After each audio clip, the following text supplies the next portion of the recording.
Riding to Mexico is burning. Let's get it.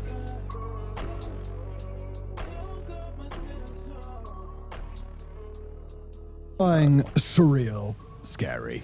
These are some of the words that American tourist Jim Beck used on Sunday to describe the situation in Puerto Vallarta, a tourist town in Mexico's Jalisco state, as it turns into a war zone. And even those words don't feel adequate enough. It turns into a war zone. And even those words don't feel adequate enough to describe the magnitude of what's happening. Why are they allowing this to happen though? They're just allowing them to do this, bro. Like nobody's. One video obtained by Fox News showed fires lit at a gas station, helicopters circling over the city, and armed government forces on the backs of pickup trucks patrolling the streets. Another video posted on X allegedly showed gang members shooting from a moving vehicle as they headed for a confrontation with Mexican forces. And the violence wasn't just limited to Puerto Vallarta. According to the NY Times, much of the violence happened in Guadalajara, the capital of Jalisco state. Man, Mexico got the most wanted cartel boss killed. More than 300 kilometers from Puerto. One of the nation's most powerful cartel armed group set fire to a car. Puerto Vallarta. Violence was also reported in more than 10 other states. All of this violence stemmed from one event, the killing of one of the nation's most powerful cartel bosses, Nemesio Ruben Oseguera Cervantes, the founder and leader of the notorious Jalisco New Generation cartel. An elusive figure, Oseguera, also known by the nickname El Mencho, was widely considered the most powerful cartel boss in Mexico since the arrest of Joaquim El Chapo Guzman in 2016. He was also the last of the narco bosses who would capture public imagination. There's gonna be another one. Through a combination of flashy lifestyles and brutal displays of violence inspired by El Chapo and Ismael El Zambada. While his death is a major coup for America and Mexico in their war on drugs, it has also raised a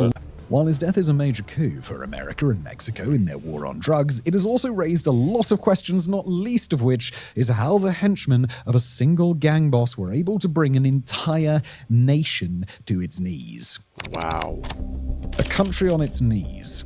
Even in a conflict as brutal as Mexico's drug war, Sunday was on a whole other level. Jim Vorter, an American with permanent residency in Puerto Vallarta, described armed men ordering people out of vehicles at gunpoint. A resident who has lived in Puerto Vallarta for 23 years said he'd never seen anything like it. One witness told American outlet KWTX that he had seen what appeared to be execution-style murders on his way to the airport. Armed gang members seized control of major roads, torching buses and trucks to create burning barriers that trapped tourists and residents in specific zones. Smoke billowed over the resort town as cartel members set multiple fires. Streets that had been bustling with tourists hours earlier were now deserted, patrolled by armed men in pickup trucks. A Jalisco state official, speaking anonymously to the press, said 7 members of Mexico's National Guard had been killed so far. The violence wasn't contained to Jalisco. In Guadalajara, panic gripped the city's international airport as travelers ducked behind check-in counters and workers in high-visibility vests abandoned their posts in a desperate scramble for safety. In Guanajuato, authorities reported dozens of coordinated attacks across 23 municipalities, with cartel members targeting banks and convenience stores in systematic arsons. In Zapopan, just outside Guadalajara, 6 National Guard members were killed. A jail guard died when prisoners rioted in Puerto Vallarta. An agent from the Jalisco State Prosecutor's in Zapopan, just outside Guadalajara, 6 National Guard members were killed. A jail guard died when prisoners rioted in Puerto Vallarta. An agent from the Jalisco State Prosecutor's Office was murdered in Guadalajara. The body count just kept climbing as the hours passed. Airlines scrambled to respond, with Southwest, Alaska, and Delta all canceling flights to Puerto Vallarta and Guadalajara. Thousands of tourists found themselves stranded, unable to leave. The U.S. Embassy issued urgent warnings for Americans to shelter in place across multiple states. All in all, Mexican authorities reported more than 250 roadblocks across 20 states, effectively paralyzing large swaths of the country. By Monday morning, most roadblocks had been cleared, but the damage was done. Schools remained closed across multiple states. Guadalajara, a city of 5 million people that's scheduled to host 4 FIFA World Cup matches in June, had been turned into a war zone overnight. The message from the cartel was clear. They could bring an entire nation to its knees whenever they wanted. It's a message that the I know, that's cartel has been crazy, communicating bro. since its 2011 formation under El Mencho following the fracture of the Milenio cartel so and the insane. leadership wrangles that followed. In September 2011, for example, cartel members dumped 35 bodies on a busy avenue in Veracruz during rush hour. But while CJNG is violent, it is also control. sophisticated, and that sophistication may have Snipers. helped the group perpetrate Sunday's attacks. Like, this is Unlike other crazy. cartels, CJNG has a corporate structure that's more reminiscent Bro. of an American company than a traditional drug cartel. According to the American perpetrate Sunday's attacks. Unlike other cartels, CJNG has a corporate structure that's more reminiscent of an American company than a traditional drug cartel. According to the American National Counterterrorism Center, the CJNG used a franchise model to expand beyond its strongholds in Jalisco, Nayarit, and Colima. Spanish language outlet El País reports that as part of this model, local criminal groups can buy the right to use CJNG brand by paying a tribute to the cartel. As head of the outfit, Oseguera allowed regional leaders to manage day-to-day operations while maintaining centralized strategic control through a hierarchical command structure. Local commanders could pursue whatever profits they wanted in their territories, but the overall direction came from the top. Ann Milgram, the DEA administrator, told Congress that the CJNG and the Sinaloa cartel posed the greatest criminal drug threat the United States has ever faced. And with good reason. According to the DEA, the CJNG is now responsible for trafficking massive quantities of fentanyl into the United States, where it has fueled an overdose crisis that kills tens of thousands of Americans annually. This explains why Washington and Mexico have been aggressively pursuing the CJNG's leaders, including Oseguera's brothers, Abraham, who is in custody in Mexico, and Antonio, who was extradited to the US in 2025, leading to fears within the cartel that if he collaborated, they could capture or kill Oseguera. And that brings us to the 22nd of February 2026, and the operation that brought down one of Mexico's most powerful drug kingpins. Oh, shit. The operation. From what is publicly known, Mexican Special Forces launched what the Defense Secretariat described as a coordinated effort to capture Oseguera in killed Tapalpa, him. a small town in Jalisco. During the raid, the Special Forces operators came under fire before managing to kill 4 cartel members and injure 3, including Oseguera.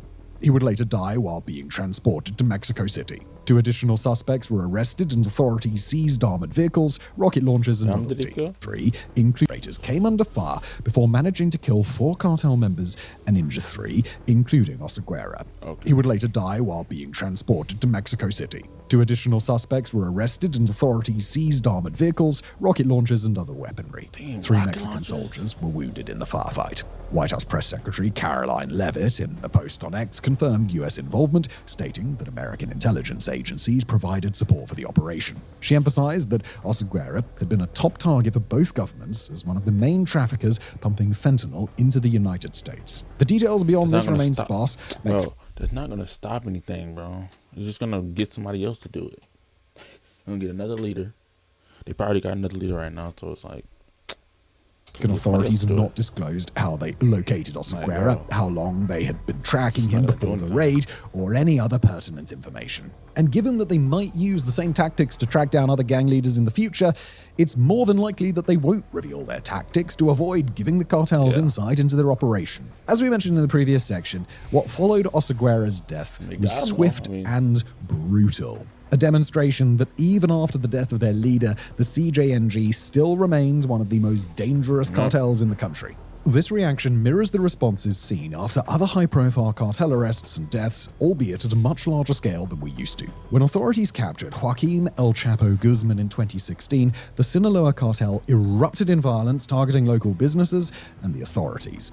Whenever such attacks happen, they are usually an attempt by a cartel to demonstrate to the government, general public, and other cartels that despite the capture, or in this case death of its leaders, it still retains the capacity for extreme violence. Still, despite the violence that emerged as a result of Oseguera's killing, President Claudia Sheinbaum is likely to consider it a success because it helps demonstrate that her government is tough on crime. Since Trump returned to office, she has faced relentless pressure to crack down harder on cartels, particularly those trafficking fentanyl. In February 2025, Trump designated 6 Mexican cartels, including the CJNG, as foreign terrorist organizations, and he has repeatedly threatened to send U.S. troops into Mexico to target cartels directly, proposals Sheinbaum has firmly rejected as violations of Mexican sovereignty. Now, that's not to say she refuses to play ball. Since Trump's inauguration, Mexico has extradited dozens of suspected cartel members to the United States, deployed thousands of National Guard troops to the border,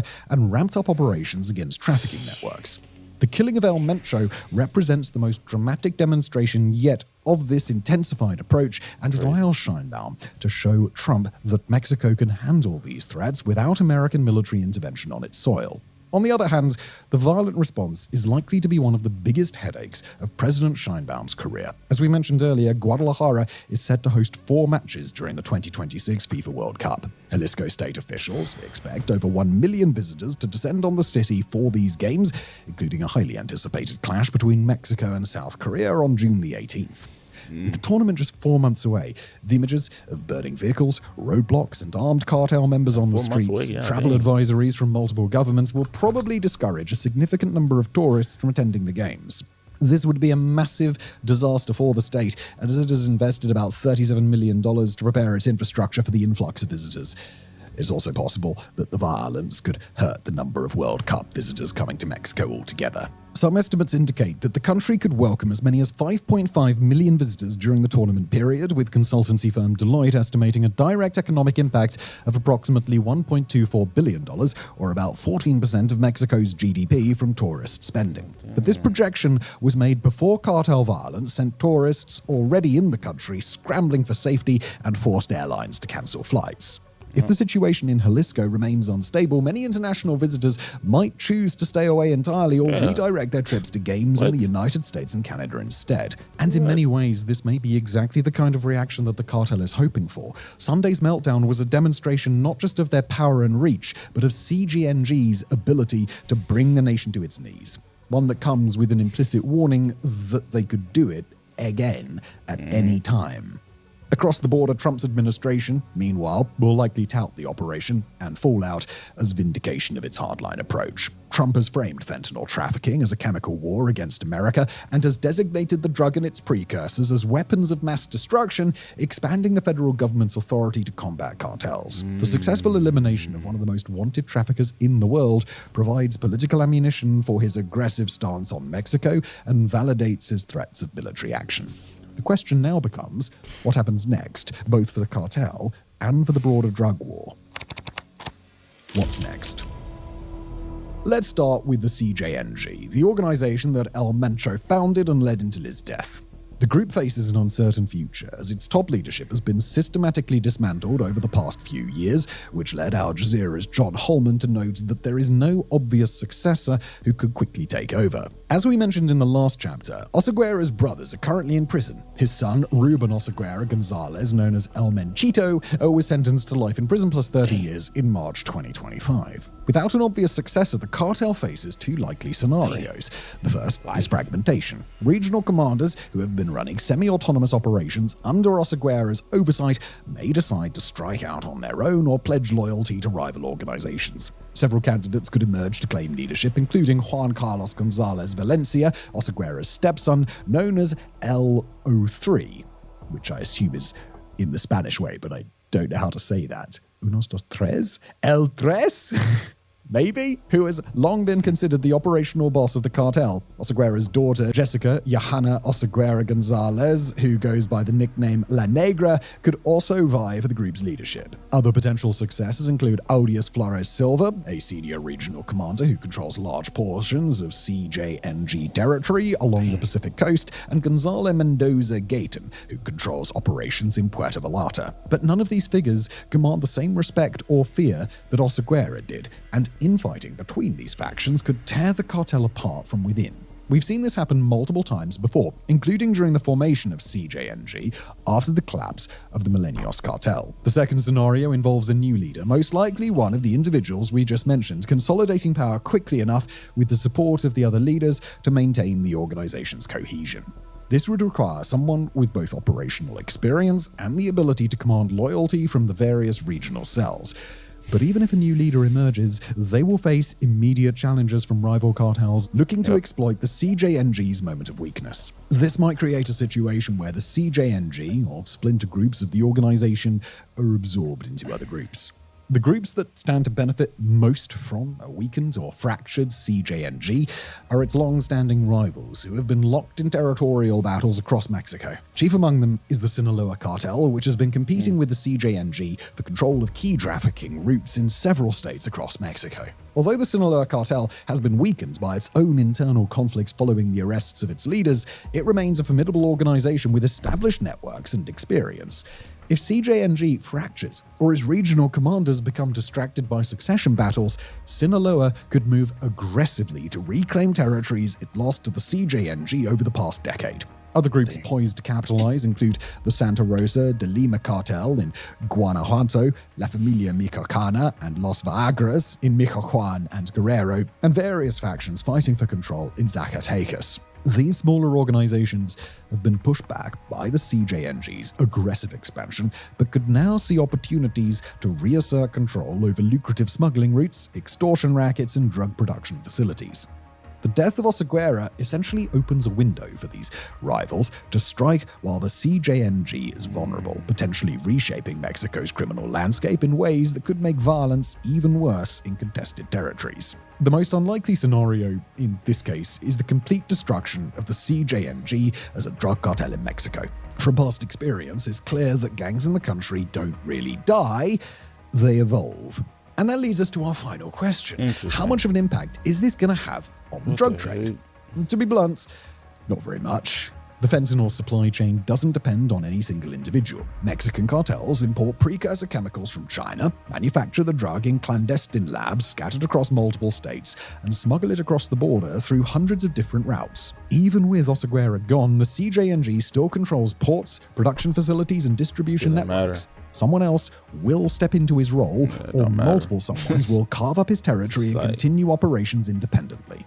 The economics of the drug trade also work against any lasting success from kingpin removals. Fentanyl is cheap to produce, highly profitable, and there's massive demand in the United States. As long as those fundamentals remain unchanged, traffickers will continue supplying the market regardless of who leads them. Removing one supplier just creates space for another to expand operations. Mike Vigil, former chief of international operations at the DEA, told Al Jazeera that killing or capturing cartel heads doesn't have a major impact on the drug trade. He argued that authorities need to go after the infrastructure, logistics, money laundering operations, and armed wings of these organizations if they want to see real change. Perhaps the most significant impact of Oseguera's death won't be on drug trafficking, but on Mexico's security situation. If the CJNG fractures, Mexico could see a surge in violence beyond even that witnessed on Sunday as factions fight for control and rival cartels like the Sinaloa organization move into contested territories. For now, at least, Mexico's authorities claim to have cleared most of the roadblocks, and while it seems that the immediate violence has subsided, there are fears that the region could quickly descend into violence again. What remains to be seen is whether Oseguera's death represents a meaningful blow in the fight against Mexico's cartels, or simply the prelude to another chapter of cartel violence. What is certain is that Mexico's war against the cartels is far from over, and the battle for control of the CJNG's empire is just beginning. Thank you for watching. Not bad video. Not too bad. That was not too bad, bro. Not gonna lie.